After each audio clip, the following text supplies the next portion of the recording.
What's up, everybody? It is Izzy back today with Q&A episode 96. Wow, I might have to eat 100 chicken nuggets on episode 100 or something. Let's get into the questions. Is it possible to significantly bias the lats more than the teres in pulling movements? One, yes.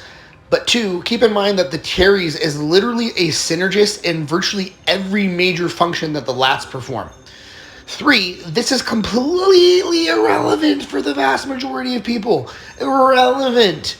Unless you are a highly experienced lifter with 5 to 10 years of serious, dedicated experience, and you have lagging lats as identified by people who know what the they are talking about, you shouldn't care about this because you should just be doing basic pull downs, pull ups, chin ups, and you don't need to worry about biasing the lats more than the teres. You don't need to be worried about doing weird cable lat exercises at a particular angle with a particular strength curve so that it biases the lats more than the teres. We all lost a pound of muscle just thinking about this. I think I tweaked my back for the first time on safety bar good mornings. I think I went too low. Any tips? So how the hell am I going to give you form tips without actually seeing your form? I know I'm an but I guess what I would say is if you think you went too low, a good tip that I picked up from Dr. Mike Israetel is to set the safety pins at a certain height so you can standardize depth. So what you want to do is approach the eccentric slowly, lightly tap the pin, and go back up. Don't slam into the pin, and that should standardize things. I am returning from a 3-month layoff from lifting. Should I start with a strength block and then do a hypertrophy block, or the other way around? Neither. You should do a conjugate approach and just do a basic linear progression. I mean, you've taken 3 months off of the gym. You're going to be massively detrained. So you can afford to take a step back and use a more novice-like approach. Stick everything in like the 5 to 8 rep range and build strength and hypertrophy at the same time. You definitely don't need this level of abstraction and complexity to return fast from a layoff. And in fact, if you want a model to return quickly from a layoff, look at what I'm doing here. I'm literally doing an every other day full body program to make sure that my right side, the injured side that I had surgery on, gets back to full health as fast as possible. My rotator cuff is sore and firing too much on bench press. Is this a problem? Why does this happen? So no matter how many times I say this, I guess it just doesn't get through to people. I cannot help you with injury and pain questions over the internet. I'm not a physical therapist. I don't even know the answer to this question beyond telling you that no, your rotator cuff should not be getting sore from bench pressing. Your best bet is to have someone take a look at your technique. I had a dream that I had to fight a vulture. What are my chances? Man, I don't know. But I pretty much never bet on human beings in these scenarios. Vultures are like 2.5 feet tall, the big ones. But they only weigh like 5 or 6 pounds. And they're not adapted to fighting. They're scavenger birds.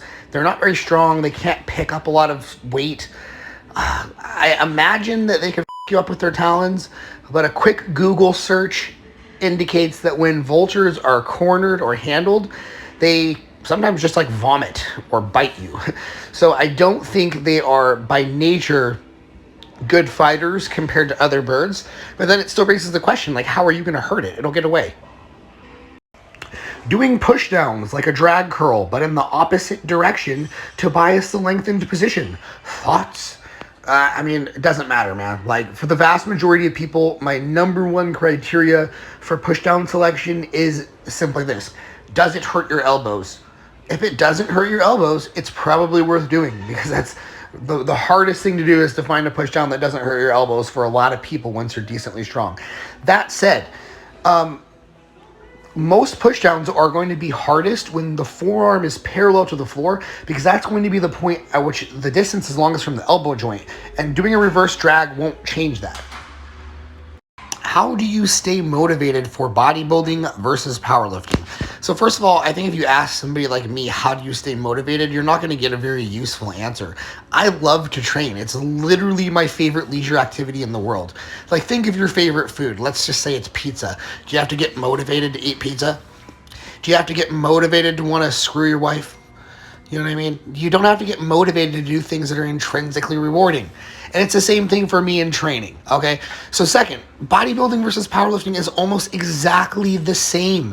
Instead of training in the 1 to 6 rep range on squat, bench, and deadlift, you're going to have a wider variety of movements, and you're going to train in like the 5 to 20 rep range. But you're still tracking your strength metrics on a variety of different movements. You're still measuring your body weight. You're still going for strength metrics because that's how you improve your physique in the long term. There's absolutely no difference whatsoever. Bodybuilding is not just a bunch of pump and fluff and staring at yourself in the mirror, man. Hack squat versus pendulum. Do both. Like, these questions are so funny. Like, close grip bench press versus dips. Do both. There's no scenario where you're only going to be able to do one movement for the rest of your life. You're going to need good variations to rotate between, so you might as well do both. That said, it is easier to mess up a hack squat, in my opinion. Tons of people put their feet high and wide on the platform and turn it into some bizarre ego movement, whereas on a pendulum squat, it literally pushes your knees forward at the bottom, so almost everyone is going to get into maximum knee flexion, almost regardless of where they place their feet. If I had to pick just one, I would go pendulum, because I think it's less likely to cause a knee pain. Is it correct to say that if you need a deload, you are doing too much volume? In my opinion, no, that is not correct. I think the vast majority of people will need a deload every 8 to 12 weeks, even if they are training at appropriate volumes, because in order to never need a deload, I think you have to train significantly below your optimal volume levels to account for the fact that sometimes you won't have perfect nutrition, sometimes you're going to have outside life stress, sometimes you are going to not be sleeping well, sometimes you're going to progress super fast and it's going to build a lot more physiological and psychological stress because you have to get up to hit your sets. So having a deload every once in a while sort of acts as a buffer for when you've accidentally gone too far. Now, if you purposely need a deload every 5 weeks, I think you are purposely overreaching, and I don't understand that. If maxing out every single week is bad from an injury perspective, well, first of all, who said that? Look at like the conjugate method and people that use West Side. They're not constantly hurt. Look at like the Bulgarian method and people that max out their squat every single day. Isn't it then also going to be bad to train to failure in the 5 to 7 rep range? Is doing a 1 rep max really that more injurious? Yes, basically all of this injury stuff is based on one study that looked at injury rates in powerlifting competitions versus normal powerlifting training, and the injury rates were like 3 times as high. But the confounding variable there is, yes, attempting maxes, failing maxes, and competition conditions. How should a novice/early intermediate approach a lagged bench press compared to squat and deadlift? So first of all, make sure that your bench press is actually lagged. Like, some people think that if they can't bench 315 and squat 405 that their bench press is lagged, when in reality most people are going to hit a 405 squat before a 315 bench press if they're doing basic linear programs. Second, the vast majority of novices and early intermediates do not have their nutrition and sleep in check. I can't remember the last time I met someone in their first 2 years of training where they were actually tracking macros and sleep on a consistent basis yet. So it might be time to start getting that dialed in. And last but not least, you've probably just graduated out of minimalist programs. Starting strength, for example, has you do bench press and overhead press. And I think technically occasionally you're supposed to do some chin-ups. That's the whole program from our upper body. It's not going to cut it. Eventually you need hypertrophy accessories. Do you use any intensity techniques currently? No, I do not. I train every 48 hours, every body part, full body, every other day split. And every single time that I have tried to incorporate intensity techniques rather than additional straight sets, I find that it creates stalls in my progress. Intensity techniques simply create more fatigue than straight sets in my experience, and they have a worse R. I don't use them. Is it enough volume to train a body part with 5 or 6 sets to failure every 5 days? Of course it is. It definitely can be. Dorian Yates only won 6 Mr. Olympias training that way. There are plenty of top pros that currently train that way. You can look at Justin Shearer, you can look at Hunter Labrada, you can look at Jordan Peters and anybody that's ever been trained by Jordan Peters, and he's one of the biggest people on the entire planet, including the biggest pros. And there's plenty of naturals that train this way too. For example, you can look at AJ Morris, who's a multiple-time British natural bodybuilding champion. His training roughly fits into that sort of a scheme. You can look at Alex Leonidas, aka Alpha Destiny, on YouTube. He does a push-pull leg split every 5 days, doing 4 to 6 sets per body part. So it absolutely can work. And of course, I train that way too.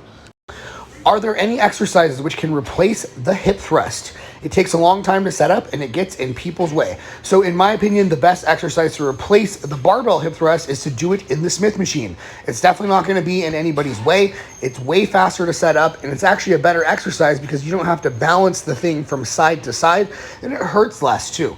So do it in the Smith machine. That said, there's a lot of slander coming out about the hip thrust lately, and this is just one of those times where I have to laugh at the science people a little bit. Look at all the women that only care about growing their glutes. All of them agree that the hip thrust is awesome. All of them get results from it. It's irreplaceable in my opinion. How can I make getting 10,000 steps a day easier? Well, you can get a dog, and that'll pretty much immediately guarantee that you get 10,000 steps a day, assuming that you're not an when you actually walk your dog sufficiently. That said, I mean, there's little things you can do, like park far away in parking lots when you go to the gym, when you go to the grocery store, when you go to work. Choose to take the stairs instead of escalators and elevators. But at the end of the day, at a certain point, I don't get this. You know what I mean? If you're adding an extra hour to your day to just go out and take walks, you could just at that point go do cardio and save yourself 40 minutes. And that is actually what I would suggest at a certain point. Yes, take some extra steps to get more activity, but at the end of the day, don't add an hour to your day to avoid cardio. Do lateral raises hit the traps hard enough to not have to include shrugs in a novice-like program?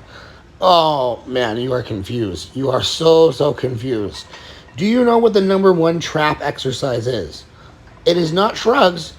It is rows. Rows of all kinds. Train the traps through basically all of their functions. Shrugs are an isolation exercise. Okay, it's no different than bench press hitting your triceps, but doing pushdowns to isolate your triceps. So if you are doing deadlifts and rows in your quote-unquote novice-like program, you don't have to worry about lateral raises or anything else hitting your traps because they're getting hit hard. What is the best way to keep your blood glucose in check on a bulk? Well, one, just be natural, and then you'll never have to worry about it at all. This is really only something that's relevant to big enhanced bodybuilders that use a good whack of growth hormone. And if you fall into that category, then the answer is one, keep your body fat percentage below 13 to 14% maximum. Make sure you're doing 3 to 4 cardio sessions per week in the 25 to 30 minute range, zone 2 or zone 3. You can use mimetics like berberine or metformin. Control your growth hormone dose. Don't use unnecessarily high doses. Also, oral steroids will also increase your fasted blood glucose and blood glucose in general, so avoid those. And those are going to be the main ones, man. Just live a bodybuilding lifestyle, and that keeps you insulin sensitive. So, shout out to Paris, aka Bald Omni Man, for inspiring me to explain my hip thrust take a little bit more, rather than just being a dick and being like, oh, I laugh at the science people. But first, a P check. Shout out Jason Blaha. The reason why I feel hip thrusts are so invaluable largely comes down to the fact that there are women out there who literally don't care about anything other than growing their glutes, and that's recreationally, and also it's the key to many of the competitive classes today. And almost unilaterally, almost universally, these women heavily rely on on hip thrusts to get that amazing glute development. And I think we can anecdotally look around and say that glute development today is at an absolute all-time high and maximum compared to when everyone was told to just squat and deadlift. And I think that makes a lot of sense because squats are primarily limited by the adductors and the quads, and deadlifts by lower back and hamstrings. That is absolutely not to say that we shouldn't also include stretching exercises like split squats and lunges, because we absolutely should for a complete program. But in much the same way that I wouldn't program chest by only using deep stretch movements like fly variations, I wouldn't program for the glutes by taking out the heavy loading that you can get on glutes in the position where they have their best leverage that's only made possible by hip thrusts. And again, that's because deadlifts and squats are not limited by the glutes primarily, depending on the way that most people do them. And when you look at a lot of these women, or even guys that do hip thrusts, most of them can load up well above their 1 rep maximum on deadlifts or squats and do sets of 10. It's not uncommon for a girl with like a 405 deadlift for a single to be able to hip thrust 495, 585 for like a set of 8 to 10. And to me, that's providing a unique overload stimulus that's just irreplaceable from anything else. So here's the bottom line for this, on this for me. Go to a powerlifting meet and notice all of the super strong people, and relative to body weight as well, that are great at the squat and deadlift that don't necessarily have great glute development. There's always a handful of them. Now, go to a bodybuilding gym, look at the female physique competitors, and the ones that have the best glutes always can hip thrust 4, 5, or 6 plates per side. And a lot of them have bigger glutes than me, and I've RDL'd 7 plates. I've deadlifted over 6 plates conventional for reps. So sometimes, in my opinion, you can't just ignore anecdotal evidence because it's too strong to do so. All right, everybody, that is the end of today's Q&A. If you'd like to work with me one-on-one for coaching, if you'd like to support the Q&A on Patreon, or if you'd like to check out my ebooks, you can find the links to all of that stuff in the description box. Until next time, which will be tomorrow. Have a lovely day, everyone.